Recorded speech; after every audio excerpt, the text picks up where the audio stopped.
Ah, bonjour à tous, heureux de vous retrouver, chers amis, en ce mardi 25 mars 2025, 17h57, heure du Québec. Merci à ceux qui sont abonnés, ceux qui ne sont pas faits là maintenant. Merci à ceux qui m'envoient des liens, des messages toujours pertinents, intelligents et très appréciés. Merci à ceux aussi qui viennent me rejoindre quand vous me reconnaissez dans la rue ou au magasin ou à l'épicerie. C'est vraiment toujours un plaisir d'échanger avec vous. Ben, merci à ceux qui descendent du singe, comme cette jeune demoiselle. Vous nous rappelez que nous autres, on ne descend pas du singe. Puis tu sais pourquoi on ne descend pas du singe? Ben, c'est parce qu'on n'est pas monté dessus. Merci aussi à ceux qui vont commenter la vidéo, ceux qui vont me dire d'où vous regardez, écraser le petit pouce en l'air et partager cette vidéo abondamment. Chers amis, beaucoup de sujets que j'ai à vous partager aujourd'hui. Bien, on va commencer avec quelques petites annonces essentielles. Procurez-vous votre bleu de méthylène. Oui, ça marche. Les gens en parlent. Il y en a des dizaines et des dizaines qui se l'ont procuré. Ils me disent, oui, Jean, ça marche vraiment. Mais c'est vrai que ça marche. Moi, je le prends maintenant plus régulièrement. Déjà, je suis quelqu'un qui est très en forme. Je m'entraîne une dizaine à quinzaine d'heures intenses par semaine. Et depuis que j'ai commencé le bleu de méthylène, je peux dire une chose. J'ai comme l'impression que j'ai 62 ans, d'avoir 20 ans. Je récupère rapidement. Vraiment, c'est comme, wow, non. Ça marche, augmente la production énergique de vos cellules, la production d'oxygène de 30%. Et ça vient naturellement changer toute la réalité des choses. Ça vient aussi, naturellement, cette augmentation d'énergie des cellules et l'oxygénation de ces cellules-là, ben, alimenter ton cerveau aussi. Je peux te dire une chose, là-dessus aussi, les gens me le disent, ça donne comme un... Parce que c'est vrai, c'est un antidépresseur aussi. Faire attention si vous prenez déjà des antidépresseurs. Consultez votre médecin. Une vingtaine de gouttes pour moi, une dizaine pour les femmes, d'un homme de ma stature. Beaucoup d'abonnés qui me disent « Ouais, mais je pisse pas bleu, mais c'est pas important, moi non plus, je pisse pas bleu tout le temps. Puis pas vert non plus. C'est pas vraiment important. Faites-vous-en pas avec ça. » Et...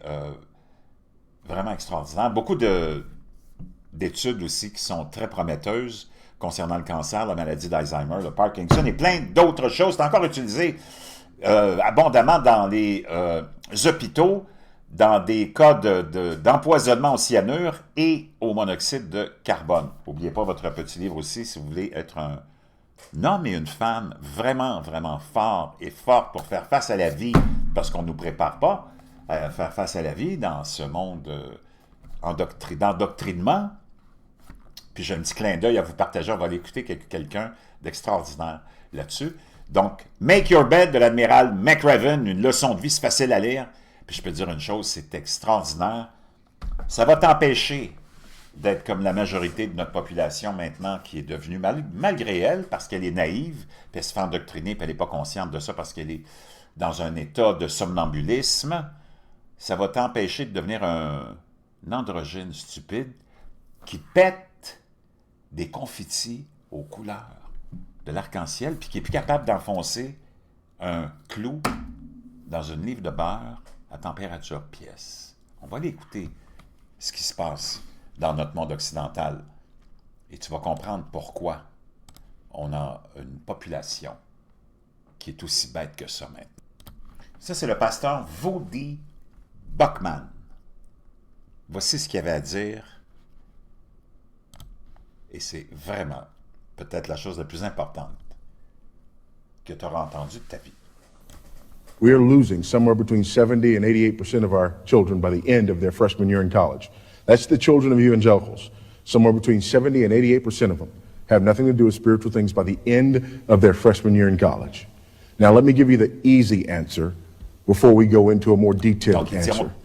On perd 60 à 80% de nos étudiants, de nos enfants, dans leurs premières années au collège parce qu'on leur apprend absolument rien. Aucune spiritualité, aucun fondement, rien du tout. Écoute bien ce qui suit. The easy answer is this. If we continue to send our children to Caesar for their education, we need to stop being surprised when they come home as Romans. Il dit, si on continue à envoyer nos enfants à César pour leur éducation, ben, il faudra arrêter de s'étonner qu'ils nous reviennent comme des Romains. Ça veut dire que toi, le parent, prends tes responsabilités, arrête de tout laisser entre les mains du gouvernement, parce que c'est ça qui est arrivé. On a remis l'éducation de nos enfants entre les mains du gouvernement. Sais-tu qui gouverne? Ouais, c'est ça. Donc, quelle leçon de vie. Pendant ce temps-là, cette insignifiante qu'on voit ici, cette manifestante complètement gaga qui descend directement du singe parce qu'elle est montée dessus. C'est la seule raison que l'humain descend du singe, d'ailleurs. Okay? Toute la théorie de Darwin, ça a été jeté à la poubelle, ça fait longtemps. C'est comme du vraiment, comme disent les jeunes, c'est du n'importe quoi. Ça a été... Puis même lui, il l'a dit, ça va être débunké, c'est tellement du n'importe quoi. Mais il fallait qu'on détache l'humain de sa divinité. Hein, de sa dimension divine. C'est ça que je cherchais comme terme. Parce qu'on a une dimension divine, on descend de Dieu et non pas du singe, chers amis. La seule façon que tu puisses descendre du singe, c'est si tu es monté dessus. Cette jeune fille-là semble avoir eu beaucoup de plaisir à monter sur le singe. Je pense qu'elle est restée très longtemps sur les épaules du singe. Une manifestante qui s'était attachée au filet d'un match de demi-finale du simple, messieurs, entre Marin Cilic et Casper Ruud de Norvège à l'Open de France 2022, à Roland-Garros le 3 juin 2022. We have 1028 days left. Il nous reste 1228 jours. Cette fille était censée manifester pour l'environnement, mais je me souviens avoir vu cela aux infos en 2022 et avoir immédiatement pensé, nous dit l'auteur de ce site que j'aime beaucoup, Strange Sound, j'ai immédiatement pensé qu'il s'agissait d'une sorte de déclaration Illuminati à notre face, au grand jour. Ils le rendent évident, mais personne ne le prend au sérieux. D'habitude, on n'accorde pas tant de temps d'écran ni d'attention aux intrus du sport. Alors, pourquoi montrer cette fille posant avec un message cryptique sur plusieurs chaînes d'information? À partir de cette date, le 3 juin 2022, 1028 jours, se termine le 27 mars, dans 2 jours 2025. Et mars 2025 semble être le bon moment pour que cette grande chose dont nous ne savons pas exactement ce qu'elle est, qu'est-ce qui va arriver, se produise. Mais s'il vous plaît, rappelez-vous que rien n'arrive jamais. Ce n'est probablement rien, n'est-ce pas? Alors on se retrouve le lendemain. Vous savez qu'il y a eu une grande tempête géomagnétique, quand même assez puissante, qui nous a touchés. Et là, à la suite de ça, il y a toujours beaucoup de répercussions sur des tremblements de terre, des éruptions volcaniques et aussi concernant des tempêtes majeures. Alerte côtière qui a été émise après un séisme de magnitude 6,7 sur l'échelle de Richter au large de la Nouvelle-Zélande. La Nouvelle-Zélande. Moi, j'aimerais savoir c'était quoi l'ancienne Zélande. Donc, tremblement de terre. On voit qu'il y a eu quand même beaucoup de dégâts qui ont été causés. Naturellement, 6,7, c'est énorme.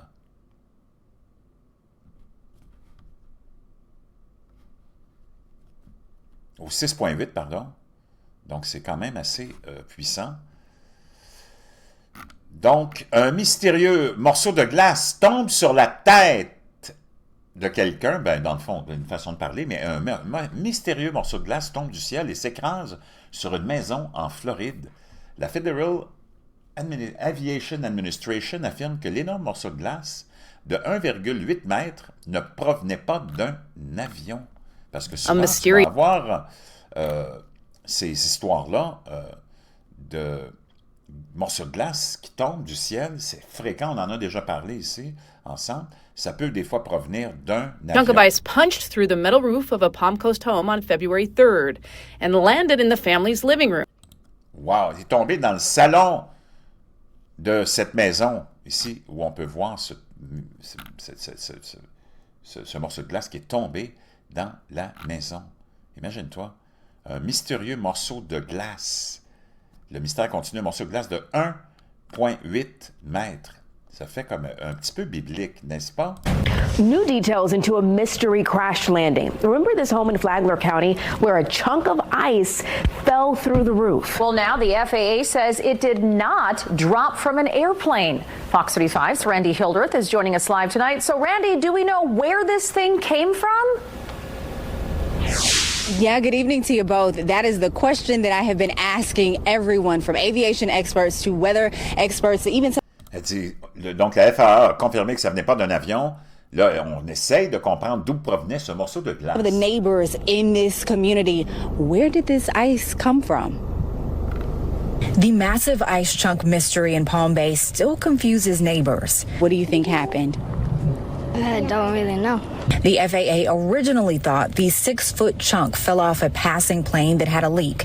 Experts say if there is a water leak with plane bathrooms, ice can form at high altitudes. And as the plane descends, Donc, ça provient pas d'un avion, ça provient, on ne sait pas vraiment d'où ça provient. Vraiment très intéressant comme histoire. On va aller maintenant. Il y a beaucoup de feux de forêt en ce moment en Caroline du Sud, c'est complètement hallucinant. Il y a des feux de forêt partout, alors que c'est vraiment pas le temps d'avoir des feux de forêt. Il y a la Corée du Sud aussi, qui est dans un moment très inquiétant aussi au niveau de ces feux de forêt. Mais ça, d'après moi, ça cache quelque chose. Puis on va aller voir ça ensemble. C'est une de mes hypothèses. Vous me direz ce que vous en pensez. Pendant ce temps-là, on va aller voir ce qui est arrivé avec ces tremblements de terre-là. Fort séisme de magnitude 6,7 qui a frappé la côte sud, comme on disait tout à l'heure, de la Nouvelle-Zélande. On a eu un avis de tsunami aussi. Ça, c'est après l'éjection de masse coronale qui a été dirigée vers la Terre autour du 21 mars et qui a déclenché une alerte de tempête géomagnétique de type G3 qui devait toucher la Terre le 23-24. Et on est dans ces eaux-là avec les répercussions de ça. Donc, beaucoup d'activités un petit peu partout. Beaucoup d'incendies de forêt en Corée du Sud. C'est vraiment étrange. On va aller voir ça. Les incendies de forêt en Corée du Sud font 4 morts et plus de 1500 déplacés.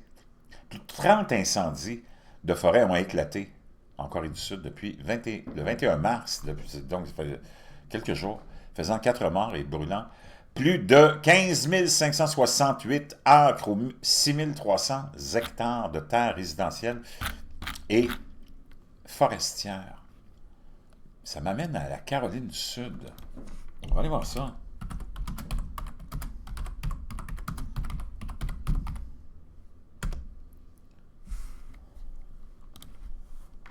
Donc, ça c'est la carte. C'est complètement hallucinant. Et il y a des feux de forêt, il y en a eu en Californie pendant l'hiver, il y en a eu en Caroline du Nord, Caroline du Sud. Donc, on peut voir ici la quantité de feux de forêt, c'est complètement hallucinant. Les pompiers ont du mal à contenir les incendies de forêt en cours en Caroline du Nord et en Caroline du Sud en raison de la disponibilité excessive de carburant provenant des débris de l'ouragan Hélène encore. Imagine-toi. C'est comme...